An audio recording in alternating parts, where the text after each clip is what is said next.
do elites get to do absolutely horrendous things and there is no justice? I believe that what a lot of these people did, up to and including Barack Obama, is criminal. Do I believe he'll be held responsible? No, I don't. People are saying that because of the Epstein files, Donald Trump is done. There was a poll that came out, and out of all the issues the MAGA crowd is concerned about, the Epstein issue was 1%. How do we help people think through these ICE raids? Big picture is that what Biden did succeeded. 20 million people are not going to be deported. They should be, but they're not going to be deported. President Trump has been president for 6 months. I've never seen more done in 6 months in an administration in my life. This is remarkable, and he's just getting warmed up. Larry, I asked you to come in here because I needed some sage advice. And I think that there are a lot of Americans and people around the world who need some sage advice. And so we've called you the sage for a very long time. I don't know if it's social media or AI or just the sign of the times, but things feel incredibly intense. Mm-hmm. President Trump has been president for 6 months. Every day feels like a century. Yeah. So let's get into it. Let's talk about just in general, what are your thoughts about Donald Trump's second presidency so far? Well, first, Marissa, thank you for having me in. My voice is kind of froggy because I don't do my show until 3 o'clock. And normally it doesn't clear up until 15 minutes before 3. So bear with me. I appreciate your inviting me in to talk. You're going to rue the day about whether or not I can bring some sanity to the table. Look, this has been the first 6 months of his term.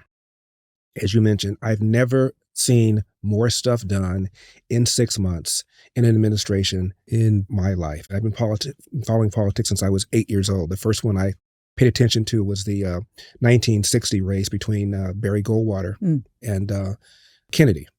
This has just been mind-boggling. The man never sleeps. Everybody around him is energetic, young, hardworking, convicted, and he's gotten so much done. It's mind-boggling. For 4 years, we were told the borders can't be secured without, quote, comprehensive immigration reform. The man secured the borders in a month. We have had no border crossing basically last month. Gas prices down, egg prices down. Our friends respect us. Our enemies fear us. He's got DEI on the run. He's got a string of Supreme Court victories, including a massive one that reined in these judges that have been imposing these nationwide injunctions. It's just been incredible. The financial community went into a meltdown on Liberation Day when he announced the tariffs. I went into a meltdown because I'm a free trader. I'm a Milton Friedman kind of guy, and I'm opposed to tariffs. But looking at it now, what he's done is use it as a maneuver to get our trading partners to lower their tariffs. The reason our tariffs were so high with our trading partners is because after World War II, we were the only major country left standing. And so we said, okay, we'll have tariffs against us because you guys need to get on your feet. Well, they're on their feet now. Yeah. So now we're being exploited. And Trump is right about that and has been talking about it for decades. And now you're finding even the trading partners admitting, yeah, we were exploiting you. Yeah, we took advantage of you. NATO is now, the countries in NATO are now going to put up 5% of their GDP for defense. They weren't even doing 2.5%, which was the goal. And George W. Bush complained about it, didn't do anything about it. Barack Obama complained about it, did nothing about it. This man comes in, complains about it, and these guys snap too, because that's how much they fear this guy. I've never seen anything like it. And this big, beautiful bill, big thing, complicated, 1,000 pages, a bunch of different moving parts. I think under the average president, it would have been broken up into different pieces and then passed, here and there. And then ultimately, maybe most of it would have gotten done. He held the party together, basically threatened people that if you didn't get in line, I'd primary your butt, and got it done. It's stunning, just stunning. I mean, I know I keep saying stunning, but I'm blown away. And every day it's something new. He's gotten settlements from CBS because they doctored the Kamala Harris tape. He got a settlement from ABC because George Stephanopoulos, I call him George Clintonopoulos, referred to Donald Trump as a convicted rapist. He is not. He's gotten Columbia University to pay over $200 million to settle the way they were treating Jewish students. He's gotten all these universities on their heels over DEI. This is remarkable. And he's just getting warmed up. If you go on social media, there is a narrative. Why would you do that? Why would we do that? The frontier of a war against us. If you go on social media, you will hear that MAGA is fraying, right? Oh, this is the end of his presidency. And by the way, it's not just the left is saying it. You're seeing this coming in from the right. And so I'm sitting here, Larry, and saying to myself, look at all these things that the president has done. And people are saying that because of the Epstein files, Donald Trump is done. And I'm just curious, what is your take? How do we think about the Epstein files? It's nonsense that because of the Epstein case, Donald Trump is done and the base is fraying. I just came back from a cruise in France with Alan. And I am confronted by a TMZ reporter at LAX.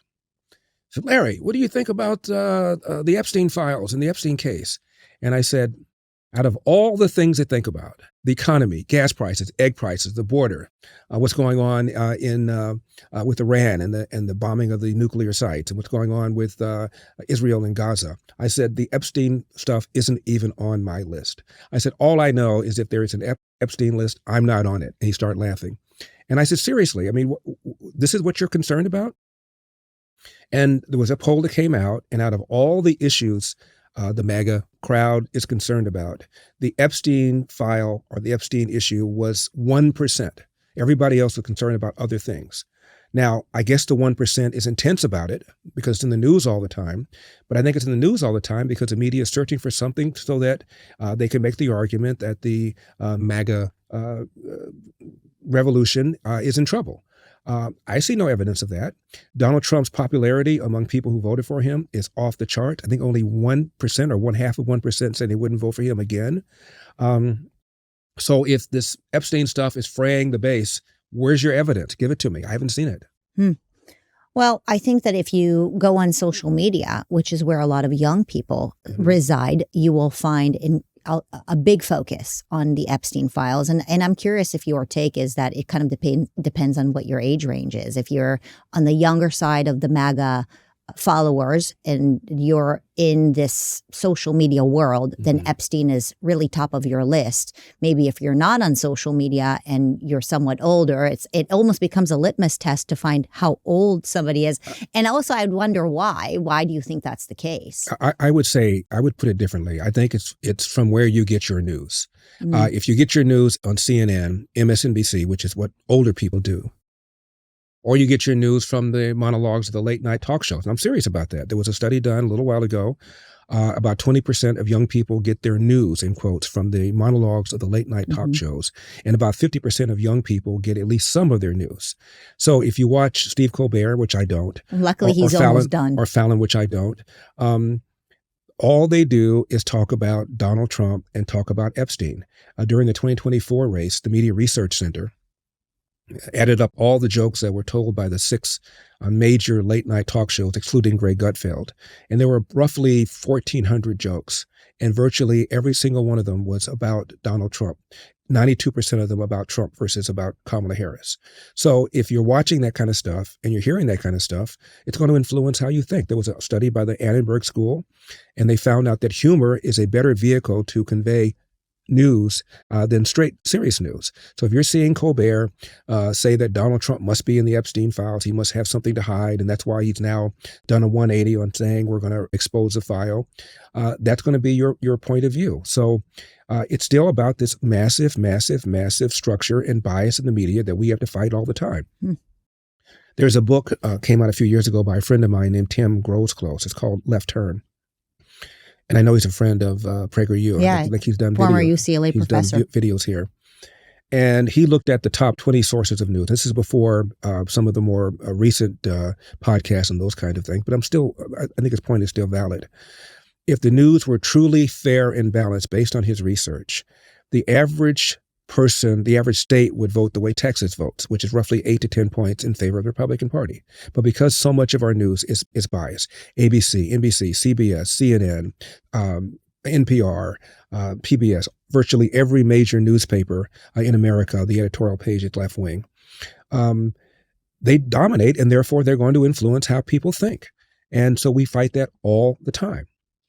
But the news against Donald Trump with regards to Epstein is coming from the right as well. Now he's getting attacked from both sides on the Epstein files and the claim that he's in the pocket of the CIA or Mossad. I mean, the Wall Street Journal actually came out with an article, bogus article. Well, the Wall Street Journal was one of the ones that Tim Grosslos looked at. And excluding the editorial page, the Wall Street Journal is as left-wing, if not more left-wing, than the New York Times. Wow. So people were all shocked by that. Yes. But there are a bunch of left-wing people there at the Wall Street Journal. What I think MAGA people are bothered by is Donald Trump, when he was running in this time, 2024, was asked specifically about the Epstein file, and he promised to make it public. And then he didn't. And you hear a bunch of different things from people like Pam Bondi. And so it looks as if he has not fulfilled a promise, which people don't like. And it looks as if maybe he has something to hide, which people don't like. If he just put everything out, and eventually I believe he will, this is all going to go away. A federal court just ruled against him when he wanted all the transcripts released from the grand jury regarding Epstein. So this was in Florida. Yeah, Alan Dershowitz has said, who represented Epstein, that there are 2 federal judges that are stopping some of this stuff being disclosed. So it's not all Trump hiding the ball here. So eventually all this stuff's going to come out. Do I believe that Donald Trump is, quote, in the files? Yes. He was photographed with this man a lot of times before he threw him out, before he disowned him. And so I'm sure his name is all over the place. Does that mean that Donald Trump did something illegal, that he was with some underage minor? I doubt it. And if that were true, Biden would have put that stuff out a long time ago. It certainly would have come out during the 2024 campaign. So I don't believe that it's there. But I do believe that it was fumbled by Pam Bondi, by Kash Patel, by all these people. But the leader of that fumble is the quarterback, and that's Donald Trump. So he should just put it all out and let the chips fall where they may, and eventually he'll do that. The biggest issue, I think, is that they kept telling us that there was a list. There's a list. There's a list. And now there isn't a list. And maybe there was never a list. Right. And maybe it was a big faux pas that they claimed that there was a list, or they thought there was a list. But when you tell people that they're about to get something and then suddenly they don't get something, and people need to be, especially these days, you need to be very, very careful with the promises that you make and what you say. And so Pam Bondi, did cause a faux pas. And I think that's what has really stirred everybody up. She said, it's on my desk, and I'll look at it right now. And she didn't specifically say the list was, but it certainly suggested that that's what she was talking about. So, yeah, that's not good. But again, when you look at everything that's going on right now, the deportation of these violent criminal illegal aliens, and the economy is doing well, and the stock market, Dow Jones, S&P, all-time highs, gas prices down, as I mentioned before, egg prices down, as I mentioned before. I don't consider this to be a big deal, except for the way it was handled, and eventually it'll be straightened out. Yes, the way it was handled. And I would also say that on our side as citizens, we got the people that we wanted elected, right? We wanted Kash Patel. We wanted Dan Bongino. We wanted Pam Bondi. They're doing their job, and we also need to let them do their jobs. Right. And I think this is something that's very hard for people to understand, because I saw on Twitter people saying it's our God-given right to know everything that's in these files. Is it, Larry? Is it our God-given right that every citizen around the world gets to see everything that the FBI and the CIA gets to see? Is that really what we want? Do we really think that everything that is out there, national security information, should be available to everybody out there?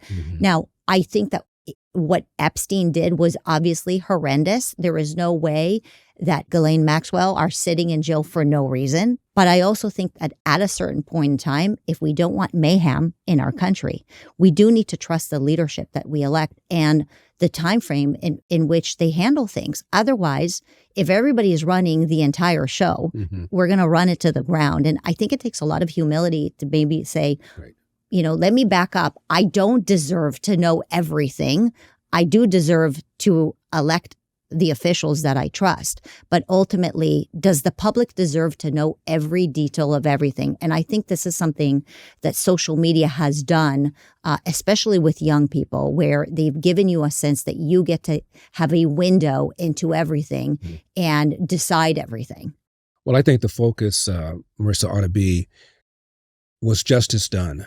Were the people that were engaging in illegal conduct, having sex with underage minors, were they brought to justice? That's what we ought to be concerned about. Yes. As opposed to expose, let me see the names. Let me see all the names of the people that were hanging out with Jeffrey Epstein. That's not what I'm concerned about. What I'm concerned about is, were laws broken, and did the people who break them, were they held accountable? That's what we ought to be focused on. And do elites get to do things that they shouldn't get away with? Right? I mean, that's the horrendous thing. If do the elites in America get to do absolutely horrendous things and there is no justice? And that's what we were hoping out of the presidency this time around. Well, speaking of justice, Tulsi Gabbard has also revealed a whole bunch of justice or injustice recently. And I'm curious what your take is on the case that Obama has pushed and manufactured, the Russia. Well, what I guess is new is that there is documentation that the intelligence community was very skeptical that Russia was interfering with the election in order to help Donald Trump get elected. In fact, apparently, I saw some documents that were released where some intelligence professionals were saying that Russia Russia was not trying to get Trump elected. That's not the narrative we were fed. What we were fed is that Russia was interfering, which everybody agrees with, but they interfered on behalf of Donald Trump. And after Donald Trump got elected, the narrative then became, not only did they interfere, they were successful in getting Donald Trump elected because they somehow hacked the election. Jay Johnson is Obama's DHS secretary. He testified under oath in 2017 that not a single vote tally was changed by the Russians, not one. Next year, 2018, YouGov poll, 66% of Democrats believe the Russians, quote, change vote tallies, close quote, in order to elect Donald Trump. So you have 2/3 of the Democratic Party believing that the Russians put him there, even though Jay Johnson testified under oath, there's no evidence of it whatsoever. Now, why would that be? Because over and over and over again, CNN, all these other people parroted the idea that the election was hacked on behalf of Donald Trump by the Russians. Jimmy Carter, the former president of the United States, is at a forum. And he said, and I'm paraphrasing, I believe that once this investigation is completely done, we'll find that that Donald Trump was not legitimately elected and the Russians put him there. A former president? An election denier? Say it ain't so. And nobody said a word. Hillary, for 4 years of Trump 1.0, referred to him as illegitimate, said the election was stolen, said it over and over and over again. Kamala Harris said it. Charlamagne the God said it. A bunch of other Democrats said it. Nobody said jack.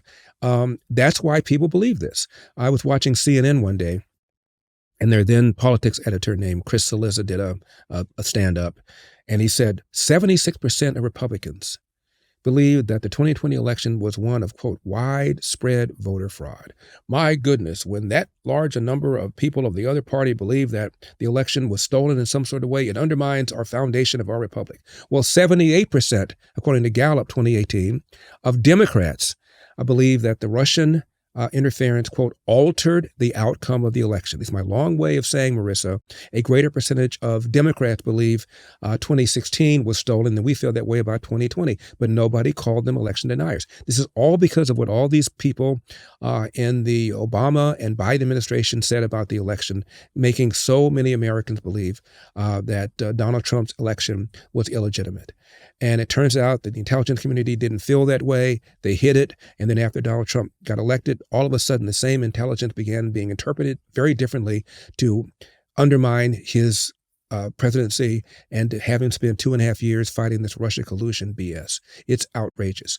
And I believe that what a lot of these people did, up to and including Barack Obama, is criminal. Do I believe he'll be held responsible or liable? No, I don't, for a couple of reasons.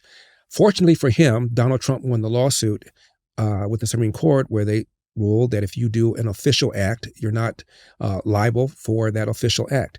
I think that Barack Obama, with a straight face, can say, I authorize Crossfire Hurricane, the investigation into allegations that Trump colluded with Russia, as an official act of my presidency. So I don't believe he'll be held responsible. The second reason, probably even bigger, you think about how people reacted to the death of George Floyd. Put that on steroids. That's what would happen to half this country if the first black president were indicted. No matter what the facts are, it doesn't matter. Donald Trump will be accused of being a racist and of wanting to savage the legacy of the first black president. Doesn't matter what the facts are. George Floyd. George Floyd was a career criminal. He was full of drugs. The officer in question did exactly what he was trained to do. There's a documentary called The Fall of Minneapolis showing exactly the maneuver that he used. The Minneapolis police chief testified under oath that maneuver was not taught in the academy. It was taught in the academy. Moreover, the trial was on television. The lead prosecutor was a black man. I'm a lawyer, and when I was practicing law, I was a trial lawyer. The most important part of a trial is your opening statement.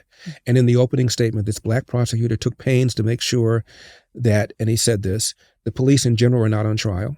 The Minneapolis PD is not on trial. This individual is on trial for what this individual did or didn't do to George Floyd. And he never even hinted that what motivated Derek Chauvin was George Floyd's race. And Chauvin was never charged with a hate crime. Yet you had 4 months of protests in 400 different cities, about 16,000 protests by one count. 7% of them were violent. Why? Because of an assumption that what happened to George Floyd had to do with his race when there was no evidence of it whatsoever. All I'm saying is if they went that wacky over George Floyd, can you imagine what they will do the country will be on if fire. Barack Obama gets indicted? It's not going to happen. You know, when Donald Trump was elected, he and his administration said that the best revenge is his victory. But people are asking, what about justice? Does justice matter? We just talked about justice on the Epstein case. What about justice here? We are not saying that what Tulsi Gabbard is not saying that the media was biased against Trump. We all knew that, right? That is pretty obvious. Right. What Tulsi Gabbard is accusing Obama and his administration of is actually manipulating, using national intelligence, using government agencies to try to take down a sitting president. This is more than media bias. This is possibly criminal. No question about it. Your question, though, is therefore what?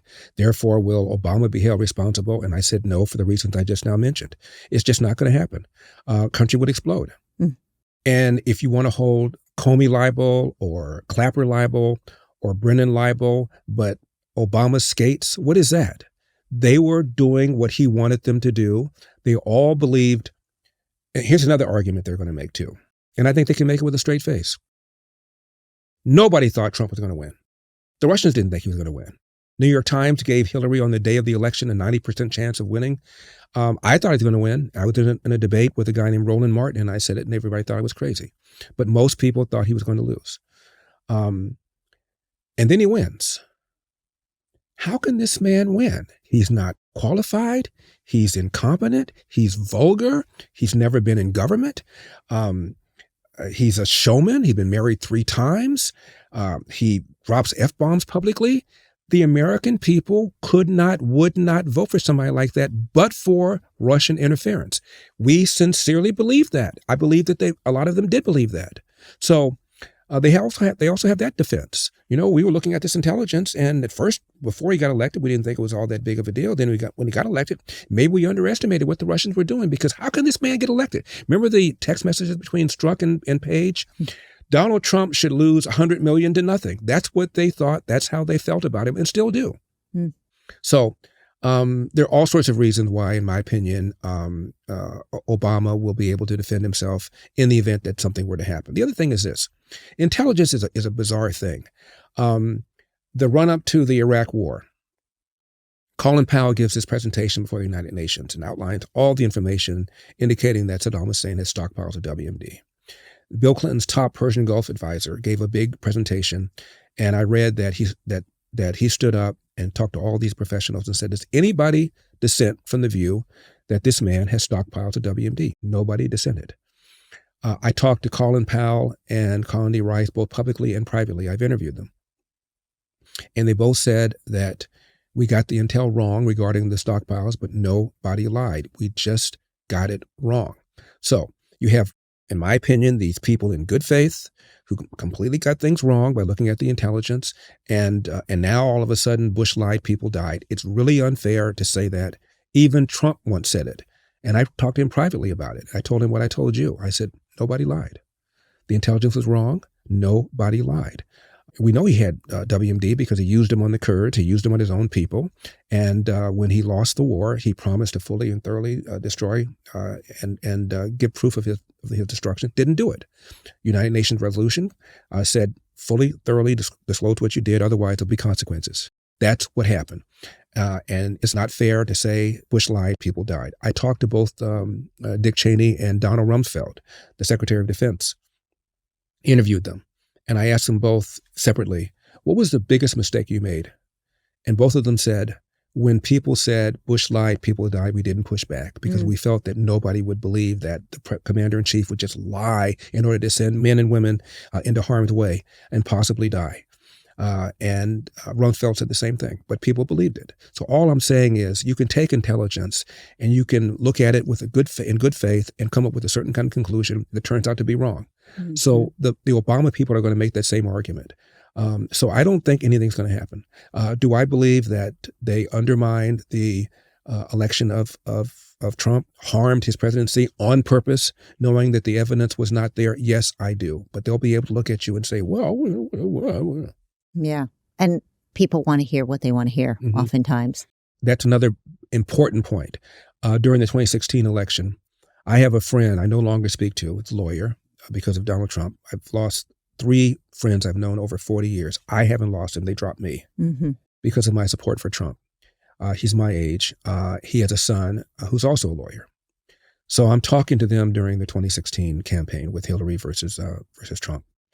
And I was going on and on and on about Hillary clearly violating the Espionage Act by having the unsecured servers in her basement, on which she sent and received classified information, lied about it, and then said she didn't send or receive information that was stamped classified. That was also not true. She clearly broke the law. And when James Comey said, I was telling these 2 people this, that she had no intent to break the law, so therefore no reasonable prosecutor would charge her, the statute does not require intent. All you have to be is reckless and negligent. There's somebody who was sitting in jail at the time, a sailor, who took a picture of his submarine, nuclear submarine, and showed it to his girlfriend. He's in jail. He had no intent to do anything, but it was irresponsible and reckless, and they threw his butt in jail. I told them all this, and the younger lawyer went, wham, I don't care.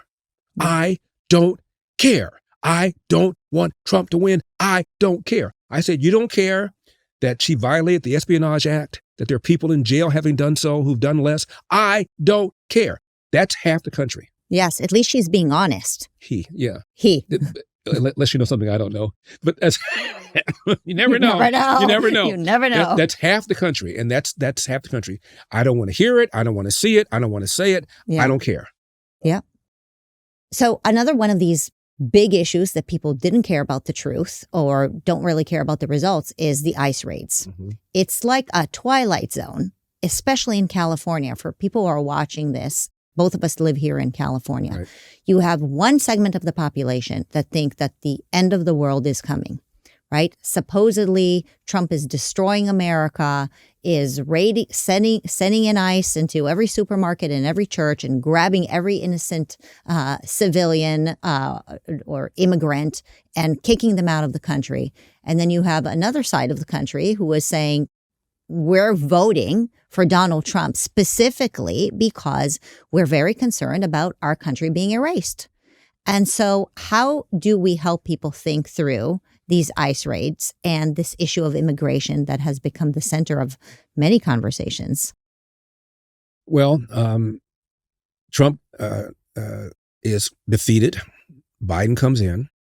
I'm watching Fox News and Bill Maloogian, who's on the border, who speaks fluent Spanish, by the way. And he's watching hordes of people coming into the country from every different country in the world. Massive amounts of people. And I always, Marissa, click over to CNN and what I call MSNBC Hee-Haw to find out whether or not they're covering it. I did it, by the way, when Tulsi Gabbard gave her presentation about outlining all this evidence. I cut over to MSNBC that weren't covering it, cut over to CNN. They were covering it, but they had a bunch of pundits who would look at little snippets of it, and then they would crap on it and go back to it and crap on it. So I'm watching all these people coming into the country, and it's mind-boggling to watch the numbers. It's like a Cecil B. DeMille movie. Mm-hmm. And then I cut over into CNN and MSNBC, and I tell myself, what's the over-under on how long it'll take for them to be talking about Trump if they weren't already doing it? And generally speaking, it was 30 seconds. Ignoring it. Week after week, month after month, Bill Maloogian is down there filing all these reports. Only one doing it. I think Newsmax was doing it as well. Only after the governor of Texas and governor of Florida put these illegal aliens on buses and sent them to Chicago, New York, and Martha's Vineyard, then and only then did they start covering it. So we had, according to Pete Hegseth, 20 million illegal aliens coming into the country in the last 4 years. That's the size of a state. 20 million. Several of them on the terror watch list, and those are the ones that we caught. Several of them had committed homicide in their home countries, have gone on to commit homicide here. Mm-hmm. So I'm saying this to say we need to remind people of what happened in the last 4 years. And moreover, we were told by Alejandro Mayorkas that, quote, the borders were secured. And after he couldn't say that anymore with a straight face, he said they're as secure as they can be without comprehensive immigration reform. Well, there's been no comprehensive immigration reform. And in 1 month, the borders are secured. So remind people that they were lied to. Illegal aliens cost a great deal of money. A large number of them are on public assistance. Their children will be able to get free education K through 12 because the Supreme Court has ruled that when a kid enrolls into elementary school, you cannot ask about his or her status. You can go to an ER room and no one will ask you about your status and get health care at taxpayers' expense. It is outrageous how much illegal aliens cost this country. And I'm not even talking about the amount of money that we spend prosecuting those and housing those in jails who commit crimes. What they are searching for still, is that individual who can humanize how unfair Donald Trump is. They thought Kilmar Abrego Garcia was going to be that guy, the Maryland man. Turns out gangbanger who beat his wife and was involved in human smuggling. So he wasn't really a good candidate, but they're looking for somebody sympathetic, ideally a young girl who has innocently been swept up, even though she's here illegally, to put a face on how unfair all of this is. Big picture is that what Biden did succeeded. 20 million people are not going to be deported. They should be, but they're not going to be deported. Trump has said we're concentrating on the worst of the worst of the worst, and nobody has a problem with that, even people on the left. What they have a problem with is somebody who's been here 10 years, 15 years, 20 years, working, not committing any additional crimes. I think a lot of people have a problem with that. I don't think anybody in the country should be here illegally. And Donald Trump promised mass deportation. And I think a lot of people in the MAGA crowd would like that. But I think much of the country is not prepared for that. And it would hurt Donald Trump to try to do that. He has an app. You can self-deport, but most people are not going to do that. Mm. So Biden has succeeded in changing the nature of this country. Even illegal aliens are counted in the census. And what he hopes, and what the Democrats have always hoped, is that over time, enough Republicans will get weak-kneed that they'll do amnesty and then give illegal alien citizenship, or at least a path to citizenship, then ultimately voters, and that the majority of them are going to vote for the Democratic Party.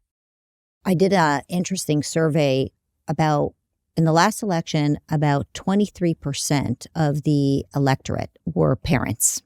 The three things that they cared about the most, number one was breadbasket, the economy. Mm-hmm. Number two was immigration. And number three was children and the whole LGBTQ women's sports stuff in classrooms and in schools. Immigration is a big deal. I think Governor Newsom knows this. He's running a state with an incredible large number of illegal immigrants. We have homelessness as a problem that is also intensified because many of the illegal immigrants that have come here. Plus, I don't think we've ever seen the number of criminal acts in Los Angeles as we have in the past few years when the borders have been open. Right.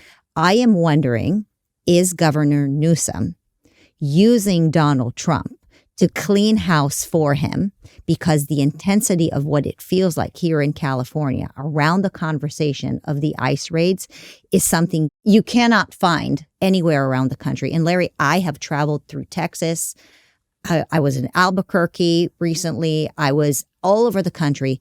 In California, it feels like the conversation and the fear around the deportation is like no other place. Mm-hmm. Is this a Governor Newsom marketing project? Well, the book you have right in front of you is my book I wrote about California called As Goes California, My Mission to Rescue the Golden State and Save the Nation. A lot of it is about Gavin Newsom. Gavin Newsom is one of the wackiest, most lying, most left-wing politicians I've ever seen in my life.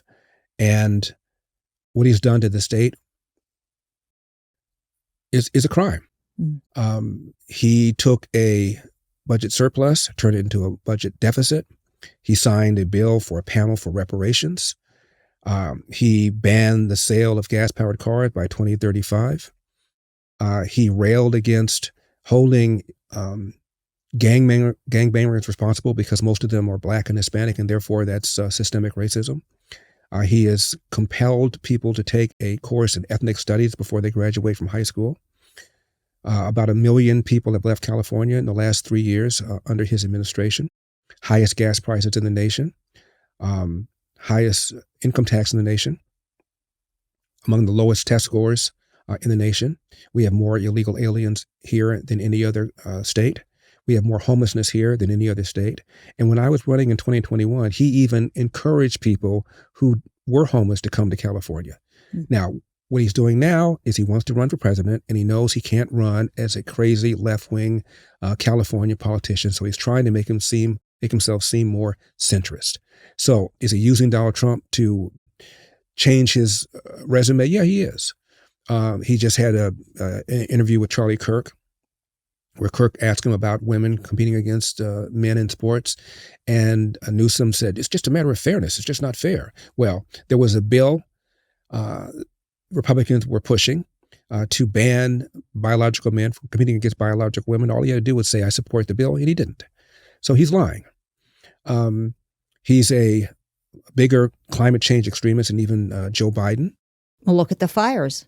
Look at the fires. He wants health care, taxpayer-provided health care for illegal aliens, and did sign a bill to expand the number of illegal aliens to get taxpayer-paid health care.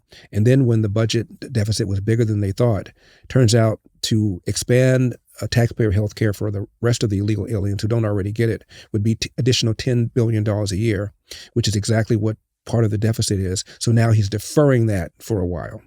He, of course, pushed the stupid bullet train that Donald Trump has now ended.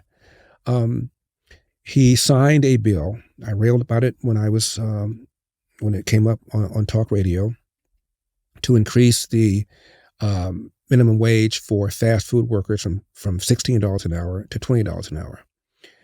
Since then, it went into effect on April the 1st, but on the day he signed it, Pizza Hut laid off 1,200 drivers in one day. Since then, 18,000 fast food workers have lost their jobs. What effect has it had? In California, after this happened, there was a measure to increase the minimum wage to $20 for everybody else. And for the first time in the history of California, voters voted against it because they saw what happened with Gavin Newsom. Has Gavin Newsom said, I was wrong, I shouldn't have done it? No. So Gavin Newsom is attempting to make himself seem a little more electable, and that's why he's fighting Donald Trump. His idea is that if I can fight Donald Trump and file a bunch of lawsuits against Donald Trump and be perceived as somebody who's standing up against this bully, the Democrats will nominate me.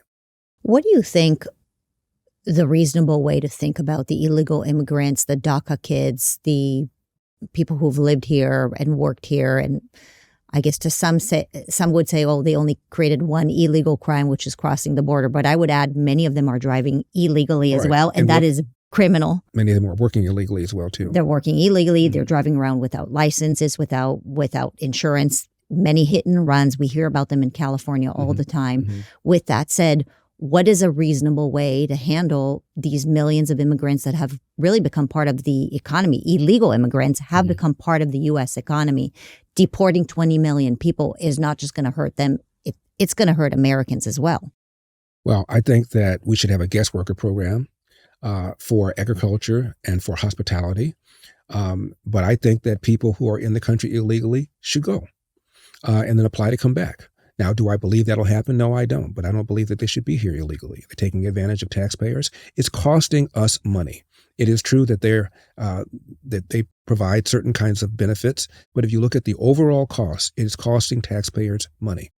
The Citizens for Immigration Reform, Center for Immigration Studies, has done studies. Other people have done studies, and the estimate is anywhere from $200, $300, maybe even $400 billion a year is what it's costing. There's a writer for the LA Times named George Skelton, longtime writer based in Sacramento, said some pretty fair things about me when I ran for governor, by the way. Years ago, he estimated that illegal aliens in California alone was costing the state $25 billion a year. And that was years ago, before we had this big infusion of illegal aliens. And we have more than anybody else. We have 10% of the nation's population. That's just one state. So it's costing people money, costing taxpayers money. They shouldn't be here at all, and they should go back to their home countries and reapply. And there's an app in order for them to do that. That's what I would encourage them to do. Do the right thing and be able to come back. Speaking of money and the economy, we can't sit here and not talk about the big, beautiful bill. I know that it feels like nobody's talking about it anymore because everybody's talking about everything else because the president is doing so much. Yeah. But that's pretty significant and actually caused quite a bit of a kerfuffle, an internal kerfuffle. Right. What are your thoughts on it? Again, as somebody who's been watching politics since I was a kid, I'm shocked he got it done. So many moving parts to it, 1,000 pages. And I thought that eventually it was going to be broken up into different parts, and then eventually it'd be passed piecemeal. Donald Trump held it together, essentially threatened some people to be primaried if they didn't go along with it.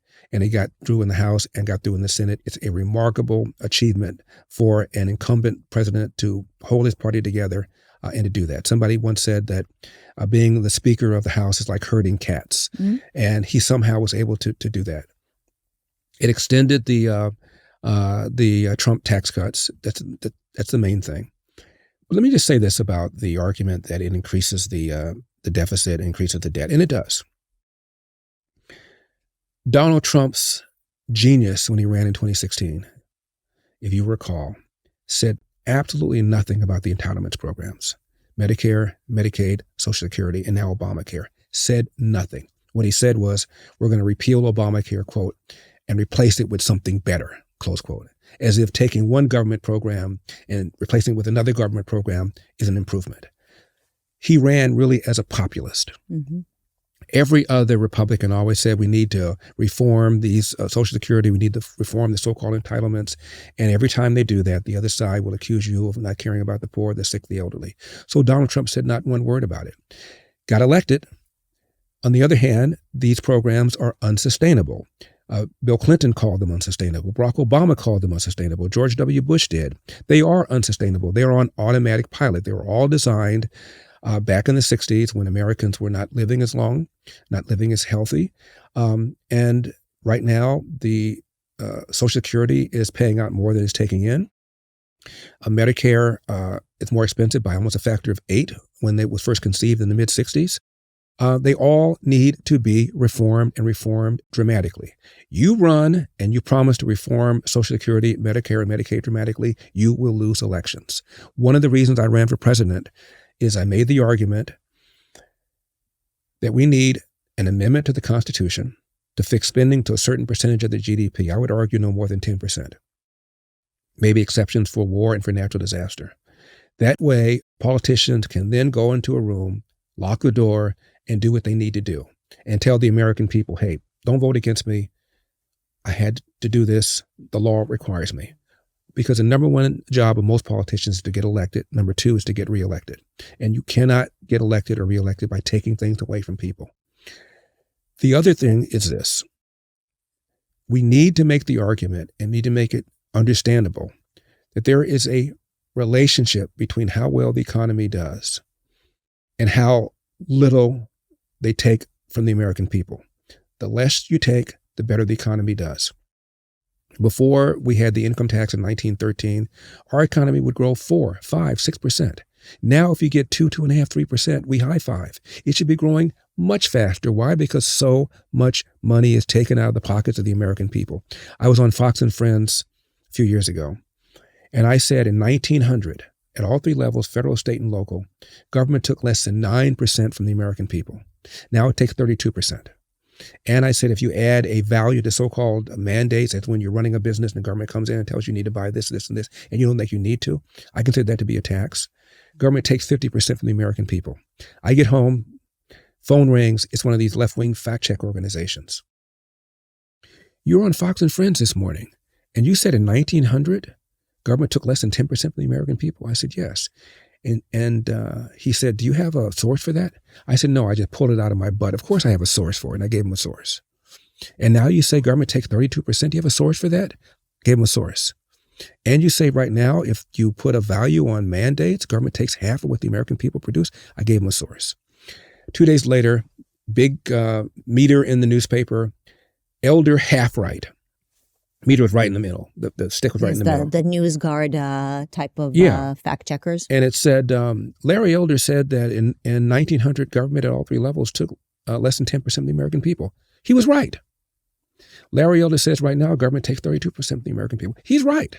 But on the third one, that's debatable because it's subjective. If you have a business, let's say, and the government comes in and tells you you need a scrubber because of the stuff you're emitting, and you don't think you need it, but they make you do it anyway, and you emit less stuff, isn't that a value to your business? So how can you say it's a cost?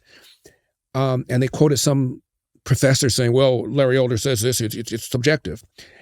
Heritage Foundation says, if anything, Elder understated it. Yeah. American Enterprise, if anything, Elder understated it. So I gave him all sorts of other organizations. Leo Hanian, a professor of economics from UCLA, also says Elder understated it. They ignored all those and chose that one.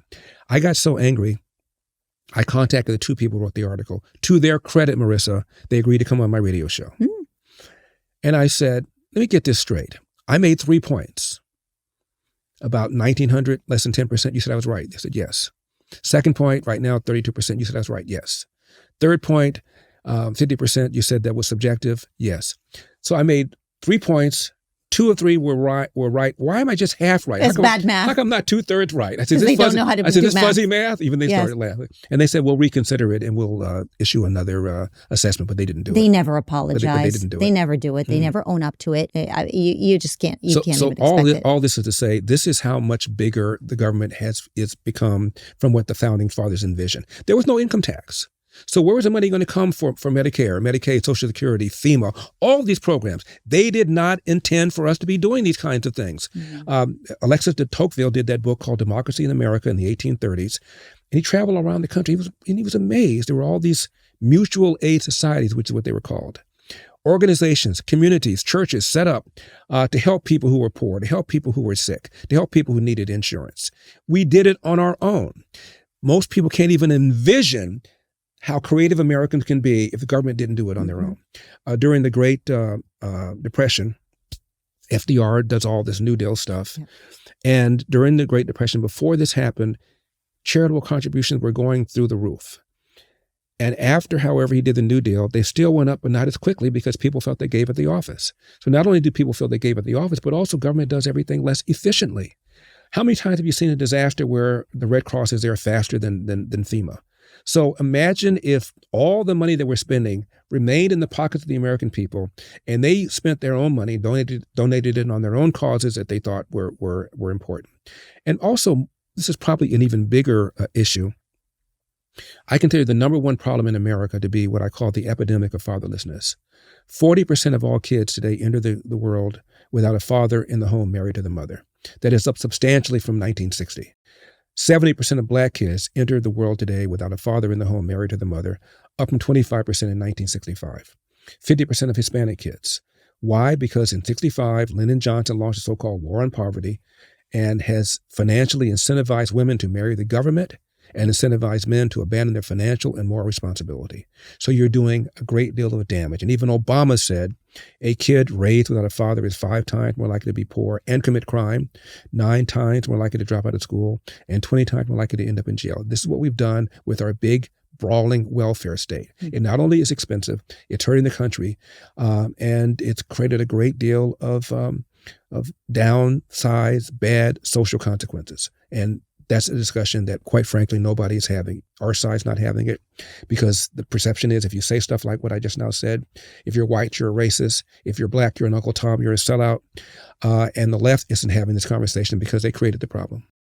You say, imagine what it would be like if people have less money to take home after work, right? Bigger government, smaller citizen. You don't need to imagine. All you have to do is look at Venezuela. I mean, look at Europe, right? People are not that charitable. People don't understand why Americans are so charitable, why they're so innovative and inventive. It's because we have some air. But the moment you suffocate people, they have no air. They don't help. And frankly, they just rely on the government that screws everything up. But this is why there's been so much grief over that big bill, because people voted for Donald Trump with a hope and an expectation that the government will shrink. And when it didn't shrink, you see people like Elon Musk get incredibly frustrated. And now he's starting a third party. Is that a solution? One more point. The only group where the percentage of kids coming into the world is higher than in the Black community are on reservations, Native Americans, because they're completely controlled by government. They're big, sprawling welfare states. I would push back a little bit on the idea that people thought government was going to get smaller when Trump got reelected. I would say you named the top issues: the economy, borders, and some of the cultural things, biological men competing against biological women, and DEI. These are the kinds of things people voted against. When Ronald Reagan got elected, he did promise to cut this and cut this and cut that, including the new Department of Education, which had just started a few years earlier under Jimmy Carter. 8 years later, not only was the Department of Education still standing, it was bigger than before. He hired a guy named David Stockman, who was a young, charging congressman from Michigan, to be his head of Office of Management and Budget. He's going to cut this, cut that, and get government down to the size the founding fathers intended. A few years later, he left, wrote a book called The Triumph of American Politics, and talked about all these programs that were on the chopping block, and then whoever benefited from that special interest came in, made an argument that it should be saved, and it was saved and saved and saved. So while government, the size of government did not grow as rapidly as it did before, it was still bigger when Reagan left 8 years later than it was when he came in. The last time a president truly reduced the size of government and reduced taxes was Calvin Coolidge in the 1920s. It hasn't happened since then. Government gets bigger because, again, if you want to get elected, you give people stuff. You want to lose elections, you take things away from people. There's a line: don't cut me, don't cut the other fellow behind the tree. And that's what happens. And that's why I said before, you need an amendment to the Constitution to fix spending to a certain percentage. Otherwise, it's going to get bigger no matter who's in charge. What do you think is going to be the impact of a third party in the United States? Third parties have almost always failed. I don't think it's going to have much an impact one way or the other. I think Elon Musk has a lot of problems on his hands. Tesla stock is down dramatically. People are not buying Teslas anymore because they feel they're angry at his relationship with Donald Trump. I would advise Elon Musk to go back to his desk and run SpaceX and his AI company and Tesla and drop this whole thing. Again, this notion that the American people really want government cut down, they don't.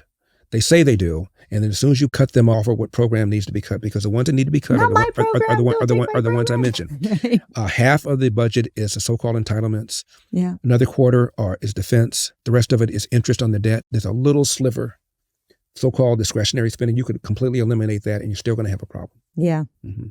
It's hard. People don't want to give up the things that they really care about, and there are a lot of people who care about a lot of different things, and that makes it very challenging. I mean, they're squealing like pigs because the big, beautiful bill has a work requirement for people who are on Medicaid. Mm-hmm. If you're able-bodied, you don't have any children, and you're a certain age, you're required to work a certain number of hours. What's wrong with that? And they're going absolutely crazy. 1996, Bill Clinton promised to reform welfare as we know it. 1992, he promised to do that. Didn't. He's up for re-election 1996. And he was told, unless you do something and fulfill your campaign promise, you're not going to get reelected. So he passed it, the welfare reform.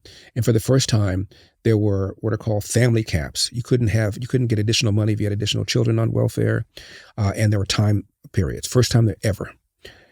And a woman named Marian Wright Edelman is head of something called the Children's Defense Fund. She was so angry with her best friend, Hillary Clinton, First Lady, they stopped speaking to each other after Bill Clinton signed this bill. What happened? Welfare rolls declined by 50% without a corresponding increase in abortion because a whole bunch of able-bodied people and able-minded people got off the couch and went to work after that bill was passed. Even the most optimistic projections underestimated how many people would go to work. So it showed you what this does. There was a article in the LA Times in 1986, Marissa, where people on welfare were asked, is welfare a crutch that makes you dependent, or is it a stepping stone towards independence? More of them said crutch than they said stepping stone, and these were people on welfare. So they're telling you it's making me dependent. Hello? Yeah. Well, people don't want to admit it. They get addicted to the government handouts completely. Yeah. So for those, I know you recommend that we don't spend too much time on social media based on your reaction. I spend a lot of time on social media. But I feel like we have no choice. I've got a big social media footprint. I've got about 1.2 million people that follow me on Instagram, 1.7 on Twitter, about 600,000 on Facebook, about 300,000 on Truth Social, and another maybe 100,000 on Threads. Not that I'm counting. Yeah. No, I mean, and hopefully you have more of those because we need some good sound voices out there. But in sum, do you think that specifically the folks on the right, because we already know the folks on the left, they have Trump derangement syndrome and whatever it is, they're just going to find a way to attack him. Are we being reasonable towards our president? Are we being grateful towards our president? Is he, in some, getting it right or wrong, given everything that we're talking about? Oh, from my perspective, if I were to grade him, I'd give him an A+ for the first 6 months. It's been jaw-droppingly incredible. But here's what we're up against. I write about this in my book. After the recall election, which I lost, I'm in a restaurant on the west side of L.A. L.A. is liberal. West side is even more liberal. And waiting for a buddy of mine to have dinner. And he's late. So I'm sitting here having a drink. And there's a table not too far away. And two ladies are sitting there. And I think they felt sorry for me sitting there by myself. So we start talking. Turns out they were 85 years old. They were Jewish. One of them was celebrating her 85th birthday. They know each other since the second grade. One was, she called herself a human rights proponent. Another one was a psychotherapist. And then after about 20 minutes we're talking, one of them said, wait a minute. I know you. You're that guy that ran for governor. You're that Larry Elder. And she said, guess who we voted for? I said, well, you didn't vote for me. She said, how do you know that? I said, let's see. We're on the west side of L.A. You're both Jewish. I said, it doesn't take Columbo to put that together. You didn't vote for me. And they admitted that they didn't. I said, let me ask you something. You have kids? Yes. You live in the city? Yes. Did you put them through LAUSD? They said, no. I said, why? She said, the schools aren't very good. I said, do you have friends who have left California in the last few years? Yes, we have. Why have they left? Couldn't afford a house. You have any friends who've lost their businesses? Yes, we have friends who own small restaurants. They lost them because Gavin Newsom shut them down. I said, have you had an issue with crime? They both had friends who had been mugged. I said, do you have an issue with homelessness? Yeah, we have a big homeless encampment not far from our house, and it really angers us. I said, so here we are, completing each other's sentences, but you didn't vote for me. Have you ever had a conversation with a Republican before? They looked at each other and they said no. Too many Jews live like conservatives and vote like leftists. I also talk about this in the book. I have an issue with my back, and a buddy of mine recommended a massage therapist.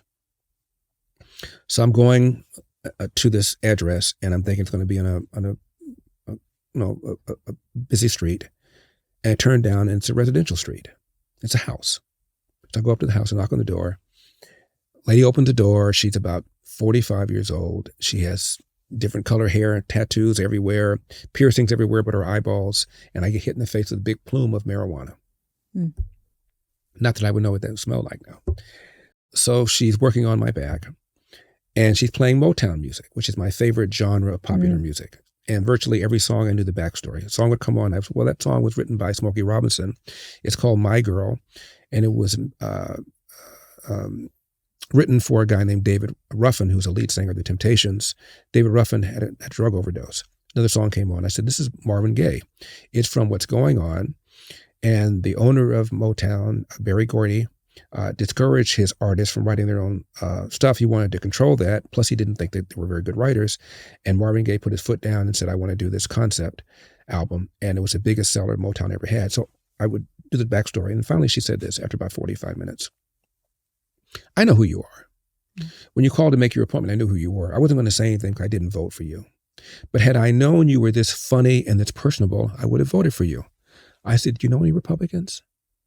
She said, no. I said, none? She said, no. I said, nobody in your neighborhood's Republican? Not that I know of. I said, news bulletin. We have senses of humor. We have personalities. Really. We're human beings. We do. We stayed in touch, by the way. So this is what we're up against.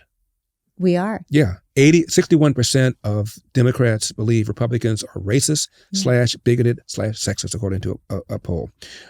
30% of us feel that way about them, but twice as many of them feel that way about us. 85% of blacks, that number I'm sure is down now because 20% of black men voted for Trump this last time, but 85% of blacks, according to a poll, believe Donald Trump is a racist. If he's a racist, he needs to go back to racism school. He did school choice.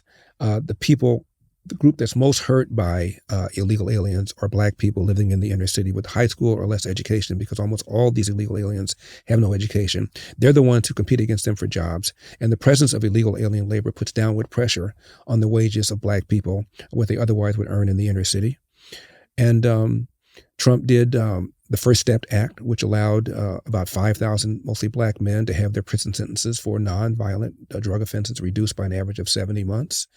He did what are called enterprise zones to reduce taxes and regulations in the inner city so you can start businesses. He supports school choice. 13 public high schools in Baltimore. 0% of the kids can do math at grade level. They're all located in the inner city. In Illinois, there are 50-some schools where 0% of the kids can do math at grade level, almost all of them located in the south and west side of Chicago, which are black areas. And the Democratic Party, however, opposes school choice. Are you kidding me? And Donald Trump is an avid supporter of school choice.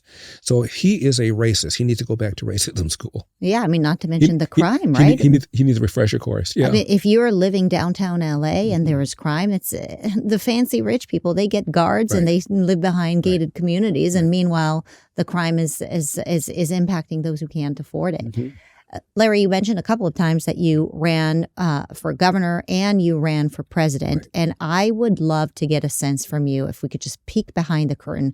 What was it like running as a Republican? Is it like incredibly messy? That's what I'm imagining. Well, in California it is. Yes. Because a Republican has not been elected statewide in California in 20 years. We're outnumbered 3-1. And the very first question I was asked when I announced was, do I believe that Joe Biden was legitimately elected in 2020? And I said, please tell me what it has to do with California. We have crime. We have homelessness. We have poor fire management, poor forest management. We lack the water infrastructure. Our schools are crappy. People are leaving. The budget is a crime scene. And you're asking me about whether or not I believe Joe Biden was legitimately elected. This is what they care about, because they wanted to put you in a box as an election denier. I was called during the race by the LA Times the black face of white supremacy. That was in a headline column written by a woman named Erica D. Smith. Big fat letter, Larry Elder is the black face of white supremacy. Subheadline, smaller print underneath, you've been warned. By the way, when the race was over, I invited her on my radio show and she refused to come on. It's just unfair. The LA Times, if you can go online and watch my interview I did with the LA Times. Just watch the first 7 minutes. It is so entertaining because I was just blistered them over how I was treated in the last several decades here in California. I subscribe to Spectrum. Spectrum defaults to the LA Times channel when you cut it on. And they have writer after writer from the inner city, artist, dancer, all from the inner city. I'm from the inner city. I'm from the hood. My father cleaned toilets when I was growing up. I am a LA native inner city success story. And the LA Times, until I blasted them, had never reviewed any of my books, even though 2 of them appeared on the LA Times bestseller list. They never carried my column. My column was carried by the Orange County Register, the LA Daily News, but the LA Times never carried any of my columns. I've written over 2,000. And I told them about the way I had been treated. And it's very entertaining. So it's daunting. I talked yesterday with Steve Hilton, who's running for governor of California as Republican. We've talked publicly and privately, and he asked me my advice. And I will tell you what I told him. I said, raise a boatload of money. Do you think that makes a difference? Because Caruso had a lot of money, and he still lost against Heron Bass. Well, you have zero shot if you don't raise the money. Meg Whitman raised $150 million, spent $150 million of her own money, and she lost badly. And you're right, but in LA, it's even worse. LA is 85% a Democrat. Statewide, it's not quite as bad. But you've got to raise at least $100 million. This is a big state, so you need TV and print and radio advertising. If you don't do that, you have no shot, unless you're a famous person. Do you like think a Schwarzenegger. Republican actually has a shot in California, given what we've been through between the fires and I mean, the lawlessness? Well, for the first time, I saw a poll that found 50% of Californians say that they would consider voting for a Republican. I've never seen a number that high. Gavin Newsom's poll numbers are pretty bad. Most people in California don't want him to run for president. The fires have shown the incompetence of the government. The way Gavin Newsom shut down the state in a more severe way than anybody else did because of COVID really ticked off a lot of people. I think if somebody like Steve Hilton can raise $100 million minimum, he has a fighting chance. And I've always said this, California is like a drug addict. It's got to hit rock bottom. And maybe then people will rethink their assumptions. I kind of thought it might happen in 2021 because of the recall. And while I was running, there was a UCLA graduate student working in Hancock Park, which is the area where Maxine Waters has her $5 million house. And she's working in a furniture store. And a homeless guy with a criminal record came in and stabbed her to death.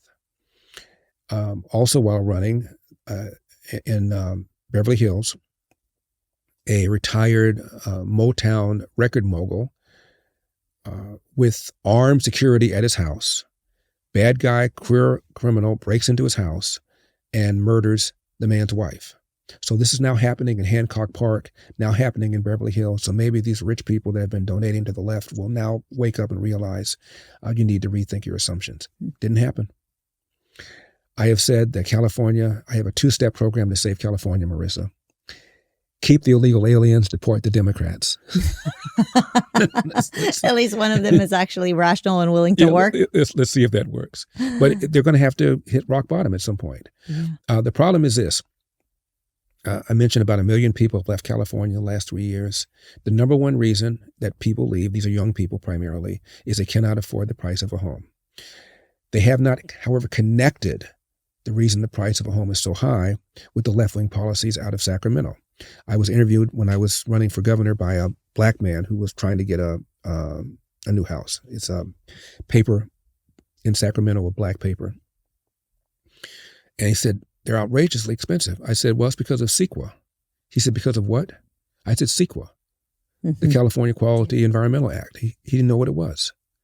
I said it was passed under Ronald Reagan just to make sure we didn't have dirty water, but the Democrats have expanded it now to the point where virtually any development project can be stopped by the unions or by the environmentalists and extracting all these different concessions, which jacks up the cost of a house, which means it takes longer. So a lot of developers have said, screw this, I'm going to develop elsewhere. So we have 1 million fewer units than we otherwise would have. He had no idea. So a guy like that was thinking about leaving the state to go get a house. So he goes to Colorado or Arizona. He still votes Democrat because he hasn't connected the dots. Yes, they vote for what they fled. Yeah. Unbelievable. Mm-hmm. If you could go back in time and get some advice from your dad, you talk about your dad all the time. Yeah. We have several videos of you talking about it. Yeah. What would you ask him and what do you think he would say? Well, the good news is I asked my father everything I could possibly have asked him. I wrote a book about him called Dear Father, Dear Son, 2 Lives, 8 Hours. We had an 8-hour conversation, not having talked for a long time. And after we became the best of friends, I sat down with him and I taped him for hours. And I asked him everything I could possibly ask him. Mm-hmm. What would you have done differently? Would you have married the same person? Everything. So there's nothing that was left that I didn't ask him. By the way, I've often asked this question. I only ask it of people that I really respect. I asked it of Dennis Prager before, and there are a handful of other people I've asked this question of. And that is, if you could do things over again, what would you do differently? If I don't respect you or I don't like you, I don't really care what you have to say. Mm-hmm. But I've asked people that question, and inevitably people have a laundry list of things they would have done differently. They might have majored in something different. They might have gone into a different business. I would have done this. I would have done that. My father is the only one who said, and I believe him, no, I feel that I thought things through and I analyzed things and I made decisions, and no, I can't think of anything I would do differently. I said, nothing? He goes, nope. He said, what about you? I said, are you kidding? How much time do you have? Yeah. I would have done this differently. I would have done that differently. I would have gone here. I wouldn't have done that. I wouldn't have done this. My dad didn't feel that way at all. So interesting. Yeah. Do you still feel that way about yourself now? If I asked you that question, what would you do differently? There are lots of things I would have done. Would? Oh, yeah. Yeah. Not that I'm unhappy or I'm very proud of what I've done with my life. Mm-hmm. I have achievements that frankly blow my mind when I think about it. I'm a New York Times bestselling author. I have a star on the Hollywood Walk of Fame. I was featured on 60 Minutes and on 2020. I appeared on the Jay Leno Tonight Show before. I was on the cover of Newsweek. A lot of other people were, but I was the centerpiece of it. I've had 2 nationally syndicated TV shows, including a court show called Moral Court. It was a very good show. And I'm a nationally syndicated radio host. Yeah. I mean, what do I have to complain about? Nothing. I would be very disappointed in Larry Elder if I sat around complaining about my life. No, I'm really happy with it. But would I have done different things differently? Yeah. Mm-hmm. Yeah. Mm-hmm. Well, I will end with this. You've also impacted millions of people and brought them to goodness and changed their minds and helped them think critically and not identify as victims. I know many, many people who have completely changed not only their minds, but their lives thanks to you, me included, and many of the people that work here at PragerU. And so we're incredibly grateful to have you. And thanks for coming in to talk to me during these really insane times.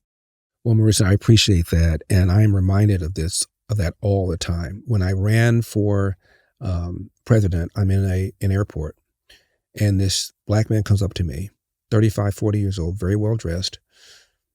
And he says, I cannot believe I'm meeting you. When I was a kid, I didn't have a father.